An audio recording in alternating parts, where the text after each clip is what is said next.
Hey, welcome to today's daily English vocabulary lesson. I'm excited to teach you a brand new word that will help you sound more like a native English speaker. Now, are you ready? Well then, I'm teacher Tiffany. Let's jump right in. All right, so our word for today is belligerent. I know, it's long, right? Let's do it again. Belligerent. Excellent. Top and bottom lip together and bring them in. Belligerent. Excellent. Last time after me. Belligerent.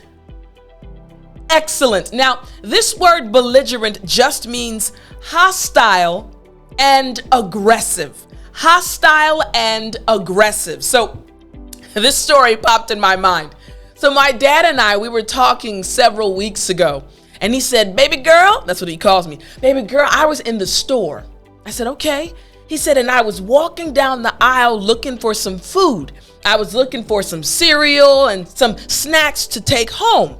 And he said, "While I was looking for the cereal, I heard this screaming behind me." I said, "Screaming?" He said, "Yes, it was a child." He said, "So I turned around and he saw this 4-year-old little girl yelling at her mother." I said, "No, Daddy." Now, just to explain, my parents are amazing. Growing up, they were very loving, but they disciplined us properly.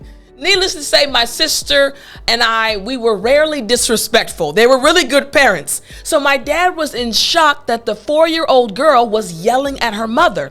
And her mom was standing there, "Baby, I just need you to calm down." And the little girl was screaming and throwing things. And then he said, "Tiff." I said, "What, Daddy?"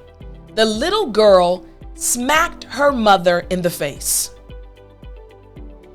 We both paused. My dad said it was like time stood still. He could not believe how belligerent the child was being to her mother. You caught that, right? Again, hostile, aggressive. She slapped her own mother in the face. Now, I don't condone that kind of behavior. I don't think that behavior is good, but it's a good example of someone being belligerent, hostile, and aggressive. Hopefully that little girl learns better and learns to be more respectful, and hopefully you are not belligerent, nor your children. All right, so let's look at an example sentence. Here we go. My brother was belligerent and ready to fight. Again, my brother was belligerent and ready to fight. Make sense? All right, again after me. Belligerent. Excellent. Now, the lesson is not stopping. Remember to take out your daily English vocabulary book number 3. The lessons that I'm teaching you, these words all come from this amazing book that I created for you. So, get your copy if you don't already have it by going to www.studywithtiffany.com, and I will talk to you next time.